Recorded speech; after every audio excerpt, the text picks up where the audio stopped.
Welcome, welcome. Hey, it's Pride Month. It's the end of Pride Month. And we wanted to, bridge pop culture and, astrology and to talk about your gay placements. Yeah.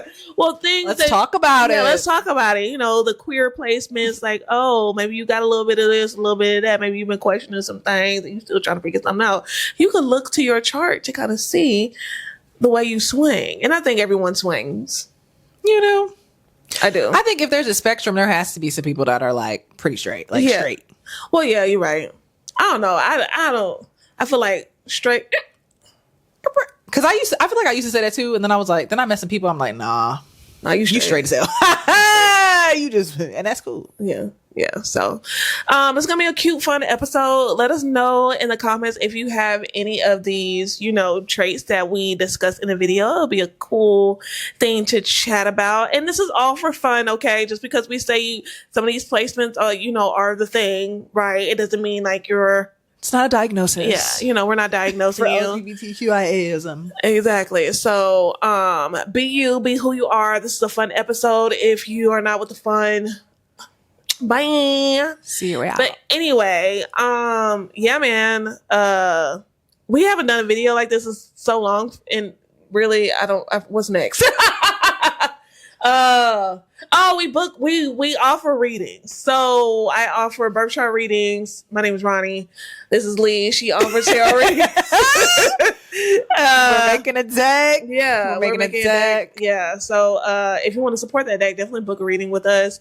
We actually just got done with our second round of casting. Hopefully it's our final round of casting. Mm-hmm. So we can move on and actually bring this beautiful deck to you guys. So make sure you like, comment, and subscribe so that we can keep going, so that we can keep building our audience, and so that we can reach the people, because the people need Jupiter juice, okay? All right, man. So stay tuned for Queer Placements in Astrology. I don't know what the title is. It's a working title. Are you gay?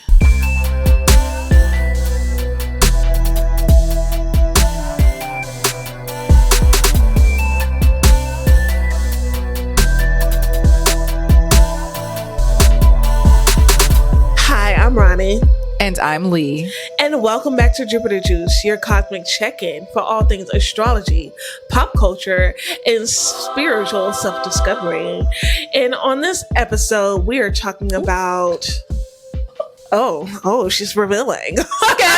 Scandalous. On this episode, we are discussing some common placements that we see in queer birth charts. I don't know how to say that properly, but yeah, man, it's gonna be a fun episode. Yeah, it's some chill. You know what I'm saying? And yeah, so off rip. I just want to start by saying LGBTQIA plus. Yes. Okay. First of all, give it up for that. Mm-hmm. But and happy Pride Month. Right, happy Pride Month. Secondly, I feel like the I and the A, because we were just talking about this at work today. I work at a nonprofit and we deal with a lot of, the gay population. Yeah. First of all, I'm gay. Hello. I know I don't look it, but I'm full on lesy. Yeah, I get off. But I've been through many journeys. I don't know. I've been bi, pan, lesbian. Who knows? Yeah. But yeah, I want to point out the I and the A, because I, intersex, yeah, doesn't necessarily mean that you're just a flamboyant, it just, that's a technical term. I feel like that's overlooked. Also, A is asexual. Yeah. So when we talk about these placements, think about how these planets are working together to create some, especially working with Venus, to create some type of little disruption. It's like not a regular cog in the machine. It's like, that one's a little off. Why is that one off? I wouldn't even say off, because I wouldn't say off. I don't know. I'm off when I'm talking about that, because it's all regular, I guess. In a sense, I don't know. I know what you mean. I know what you mean. But you off. Yeah, but I would say, I would definitely, I definitely agree with that. Especially when it comes asexual. I wouldn't even say, especially asexual is not talked about. I feel like it's talked about the least, even in comparison to intersex. Mm-hmm. Actually, I had an associate. They were intersex. They told me. And that was my first time knowingly interacting with a person that was intersex. Because a lot of times people confuse intersex people with them being trans or something like that. And like, no, it was I will say it was an interesting time. One, just them as a person, they were annoying as fuck. They were just annoying. Forget that. Like nobody. I didn't care about it. That person was like, bruh, fall back. But anyway, just like, whoa. But just witnessing them exist as working at a job where, you know, we in Atlanta, but also like a lot of just being in a society, especially we worked around younger people. So people can be very ignorant, you know, especially when it comes to, you know, the queer community and stuff like that. But just seeing them exist and them expressing themselves, you know, because they also, even though they were intersex, they like women. But it was just interesting seeing them like navigate life as an intersex person. You know, it was just, I would say odd, I guess, to me, because I've never experienced interacting with someone like that and just trying to see how they navigate through their eyes. But they definitely express how hard it was to just exist being intersex. Yeah, especially medically. And I can imagine being like younger and going through that. Yeah. Because my coworker today told me a story, and if you're watching this, hey girl, but she said her mom is an ultrasound tech, and she was doing, and she was trying to figure out, like, I guess this couple was trying to figure out why they can't have kids, and they scanned the male partner, and he had ovaries, and that's why they couldn't have kids. But it's like, because it looks different for everybody that's intersex, it just means like you're growing certain things. Yeah. But it's like, you know, you have the parts, but then you have other parts. Yeah. You have all the parts. Yeah. And Scorpio, since we're getting into genitalia, Scorpio rules the genitalia in medical astrology.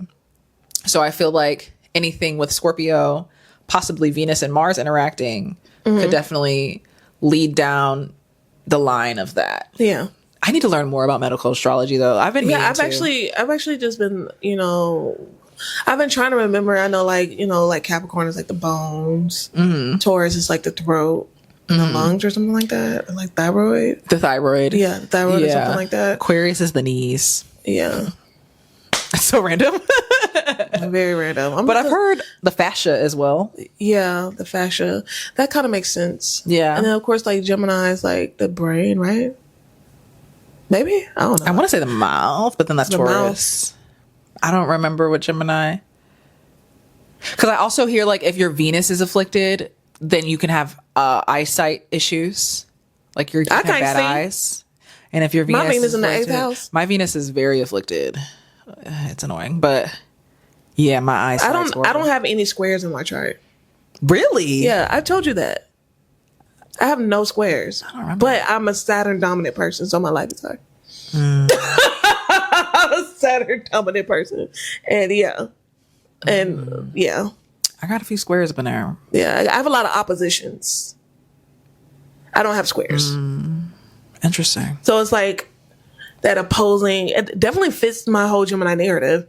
The whole like opposing thing. Right. Well, you know, I've never verbally said this because my family, I don't talk about my sexuality with my family, but I am bisexual. So now that I think about it, I have a seesaw chart. Oh yeah. That's funny. Like, and if you don't know about, like, you can look up the shape of your chart. A website that does really good about, you know, telling you the shape of your chart is Astro Charts. So they have like buckets, cradles, seesaw. Sometimes it's just like you don't have a shape; it's just scattered all over. I don't believe I have a shape. Yeah, but I have a seesaw. So my Capricorn and Cancer energies, 2nd and 8th house energies, are opposing. So they're always like something's going on. Yeah. So, but yeah. So like, a commonality, a common theme, like amongst, like, you know, that people talk about like on social media and stuff like that. And I do believe it's true, is that one of the main, I guess, signs outside of Scorpio, because Scorpio is like taboo things, quote unquote, right? Gemini Gemini energy. And I think Scorpio energy is more so like, is less superficial. And I don't want to say Gemini is superficial. Like, why would I say that about myself?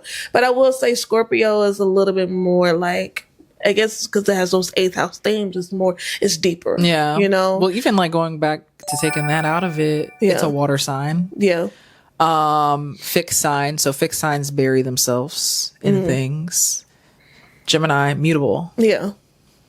Yeah. Flying around, doesn't really burrow, more so than scatters. Yeah, exactly.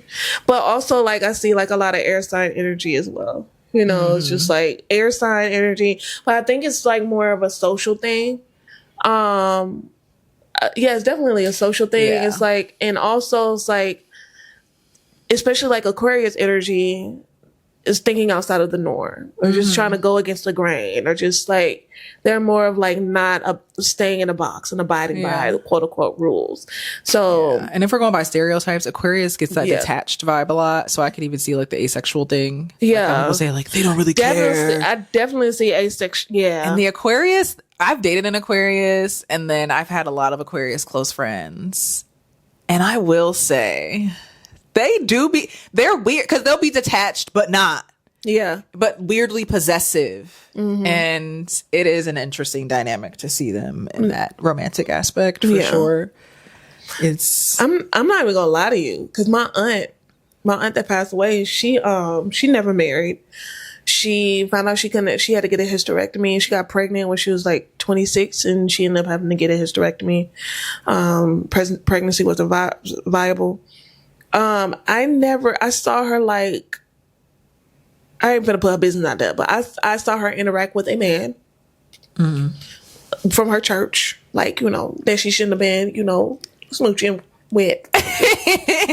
But, and then she dated, like, later on in her life, like a few years before she passed, she dated some little country bumpkin man, but her entire life, majority of her, I ain't never seen her dating nobody. Aquarius to her core. Yeah. Very, I would say even very, she was feminine, you know, she liked feminine things, but she was a very dominant, no man, I'm sorry. Yeah. Like, I couldn't see a man actually holding her down for real. Like, technically, Capricorn is the yin expression of Saturn energy. Because each planet has that yin and yang, except for Mercury. Mercury is more neutral. Yeah. So Virgo and Gemini, Mercury is classified as a neutral planet, so it doesn't have the yin and yang. Yeah. So I feel like that's another queer thing. Yeah. But with Saturn, Aquarius is the yang. Yeah. And then Capricorn is the yin. Mars, Scorpio is the yin. Aries is the yang. Venus, Libra is the yang. Yang, whatever. I like whatever. Yeah, yang. And then Taurus is the yin. So each like planet has that. It's interesting because it would make sense. Like, I don't know, for me, the yang yang expression maybe gives a little queer. Yeah, a little queer. Yeah, a little bit when it's in the women's. Yeah. So.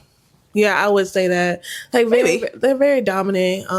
You know, but like, I would say also Uranus aspects, because I know some people, you know, some astrologers, they don't count Uranus. I think if it's in your chart, it counts, and all these things are in our chart. It's gonna count.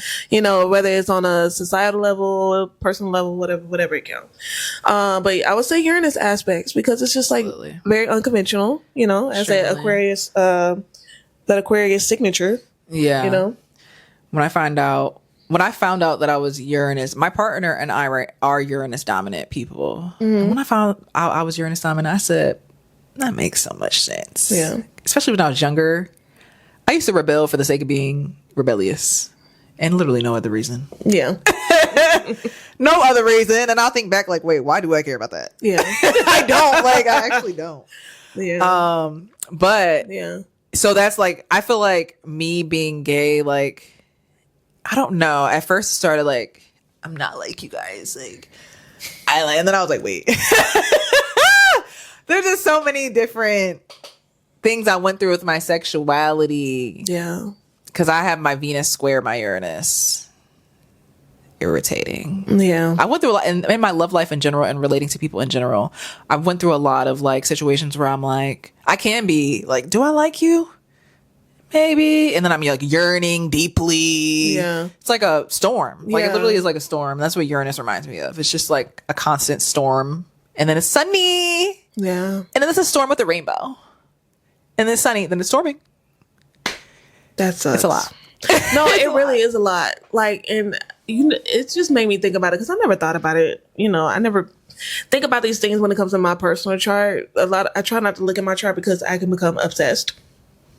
But now thinking about it, they say aspects to Uranus and aspects of Saturn can kind of indicate that, or maybe you struggle with that, especially with Saturn. And I was thinking, I was like, I have Saturn in Aquarius in my third house. And say the third house is also, maybe some third house placements because, Gemini has some Gemini, characteristics or whatever. But also I was thinking like, it's opposing my Venus. And my Venus is in the 8th house. And it's something I struggle with, like, and I wouldn't even say I struggle with. It's just something that it just was a thing for me. I never really thought about it, but like, my first kiss was by a girl. Like, I just kind of was going with, I was just doing what I felt like doing. I felt like, shit, like, what's up? And then, I don't know, I hit middle school and I'm just like, Venus. But like, it was like boy crazy. But girls are heavily conditioned too. Yeah. To be boy crazy. And then I remember my dad, he asked me, I was 13, he asked me, it was pouring raining. And he was dropping me back off at my mom's house. And I was in middle school. And he was like, are you gay? I was like, no. But at that time, no, I was so boy crazy. Right. I'm like, no.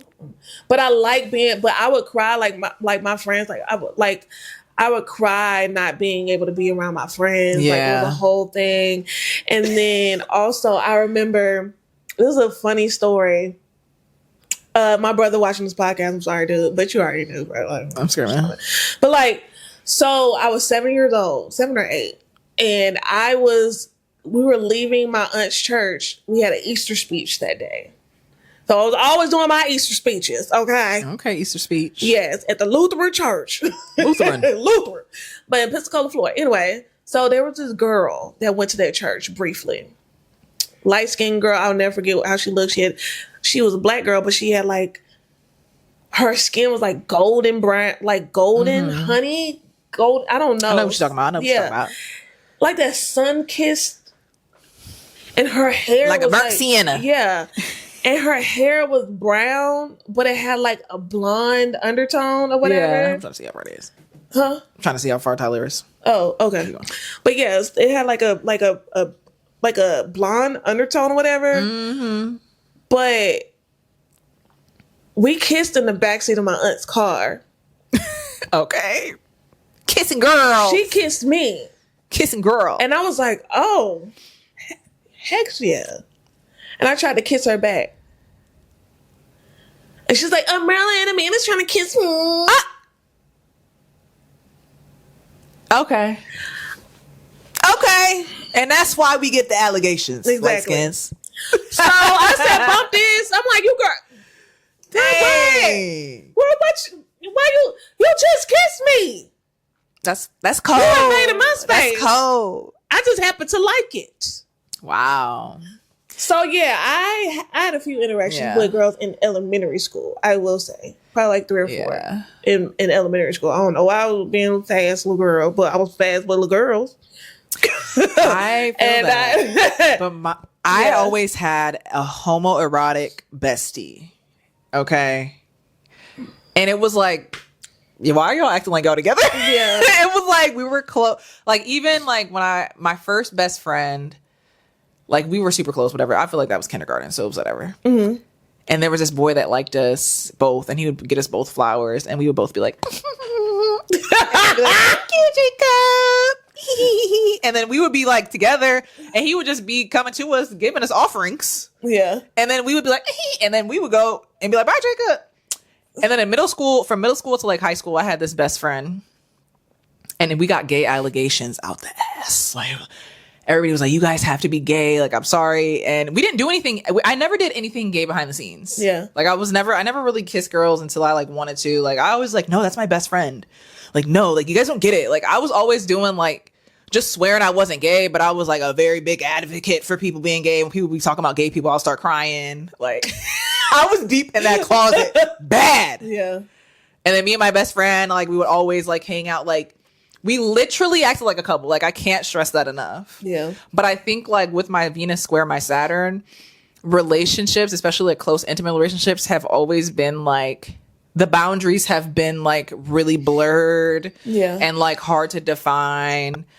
And just I've learned a lot of hard lessons around boundaries, which is Saturn and the square. So I think that when you're like in these gay relationships, especially a lot of gay men, I have a lot of gay men friends, they tell me how like the boundaries get blurred with their straight male friends. Yeah. Because they'll try to come in and like do these things and like push them to the side and be like, no, I'm not really gay like that. You know, those type of things. So I think a lot of gay people can have, when you have these hard aspects of Venus, you can have a lot of experiences that are like kind of rough in love because of who you are. Mm-hmm. So it's showing in your chart. It's like, I am gay, or I'm not, you know, of the norm, quote unquote. And now my life is reflecting that in my chart because it's showing that I'm having hard experiences around these things. Yeah. I feel like for me, I struggled a bit when it comes to, I guess, expressing like, I guess the bisexual side of things. Cause you know,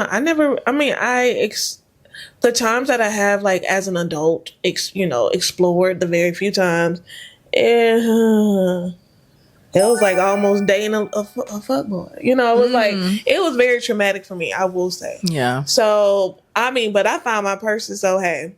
Yeah. You know, that's where I'm at right now. So if you want to consider me straight, cool, or whatever, I don't care.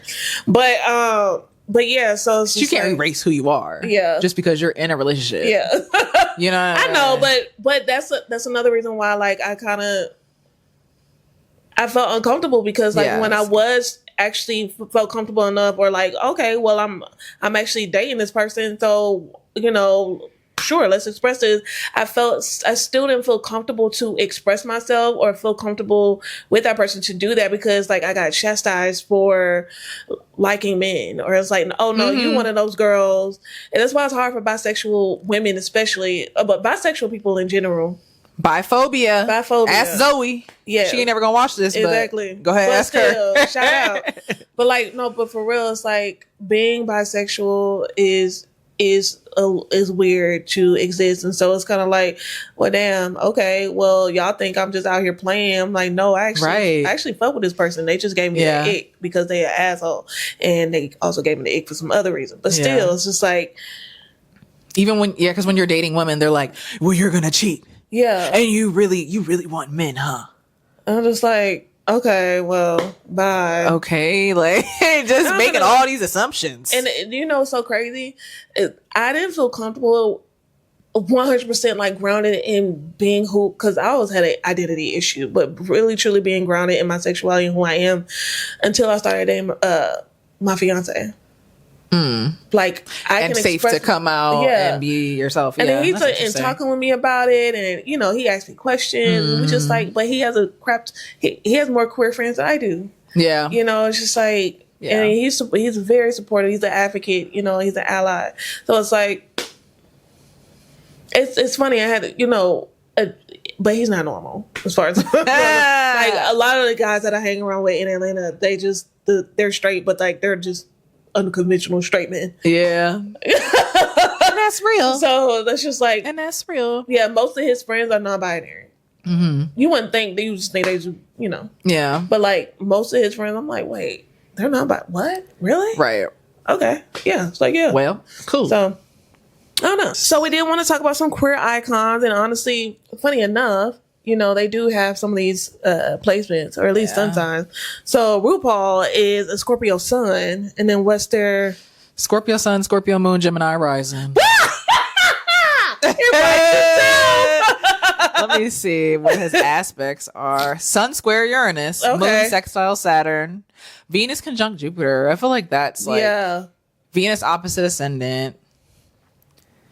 Oh yeah, and Sag placements. Yeah. shows up a lot. Right. He has Venus in Capricorn, which is opposite his Venus and Mars. Yeah. And then, conjunct his Saturn and Capricorn. No, that's all she wrote, for real. Yeah. I like, mean, that big three alone is... exactly. Is insane. We got Angela Davis. She came out later in life. Mm-hmm. And she now... she's lesbian. Yeah. She came out way later. Aquarius Sun, Aquarius Moon, Taurus rising. Ooh. Oof. Yeah. Yeah. But that also speaks to her activism. Okay. Venus and Sagittarius. Okay. Yeah. Mars and Gemini. Mm-hmm. Yeah. We're not making this stuff up, We're not making this stuff up. It's written on the stars, man. And you said Whitney Houston. But it's just like it's an abundance of ththese placements. It's not just like, oh, I'm Scorpio sun. Right. And then like whatever. It's just like a multitude of, because people always aspects. Too, like they like go to Scorpio in 8th and they're like, oh my god, you've been through abuse and trauma and with things, and it's like, okay, well, maybe, but or maybe not. Actually, like, exactly, not every. There's other manifestations of how placements can play out, and just because, like, it just means like other. I have no other way to put it. Yes, others. It's like against the norm, unconventional. Yeah, exactly. Exactly. Just like abuse, I'm not going to put it in an unconventional category, but it's outside of the norm. Yeah. So, Whitney Houston. Because you mentioned Whitney Houston, didn't you? I thought you just did. I thought you mentioned Whitney Houston before we put the video on. Yeah, but I was just saying, like, she got allegations. Oh, yeah, she do got allegations. Let's see. What's her big three? Leo Sun, Aries Moon, Pisces rising. Pisces, okay. We got a little, but that also speaks to her being a singer. Like, a lot of singers have Pisces rising. They do. Mars and Libra. Okay. All right. Saturn and Aquarius. All right. At this point, we're cherry picking, but that's all right. But Neptune and Scorpio. I do wonder why she had these allegations. Yeah. What's her aspects? Venus square Neptune. Perhaps. Because she was very secretive, though. I was gonna say, like, it's a secretive thing with that woman. Yeah, and then that video of her staring down Mariah Carey. I feel like, and I was gonna say this earlier about Libras. Libras, I feel like, will just flirt with anyone. Yeah, they will. I know one. Men and women, and not they will flirt with anyone. And I think maybe that's where, because I feel like they would just be with someone for the plot. Yeah, and not to like generalize all Libras, but I really get that vibe. Like, a lot of Libras I meet. No, I doing shit like that. Yeah, I know a few, and it does. It's for the plot. It goes down that way. And honestly, why not go for the plot? We only have one life. Like, they just be like, you know what? Let's do it. Yeah. Really? Okay. Yeah. Let's get it. And then move on the next day. Okay. Yeah, making that connection. Yeah. I was like, what? Oh, that happened. All right. So, yeah. But anyway, well, it's a short video. We just want to talk about that for Pride Month. Exited, stage left. So, yeah, man. So let us know in the comments if you have an abundance of these placements. I mean, if you have just one placement, we're not trying to say, oh, hey, that's who you are. This is a fun video, but yeah, man, we would like to know. Also, make sure you like, comment, and subscribe. Make sure you share this video with a friend. Share the podcast. Love on the podcast. Mm-hmm. Support Jupiter Juice. We're trying to come up with this tarot deck. So if you want to see this tarot deck come to life, definitely sign up for a mail list, okay? Book a reading with us. We would love to read for you and give you some insight into your chart, give you some insight via a tarot reading, whatever, may have you, okay? Yeah. So, but yeah, this is the end of this thing. It's late, so we're finna wrap this up. But thank you so much. Thank you. All right. Have a good one. Bye. Bye. Stay juicy. Oh, stay juicy. Stay juicy.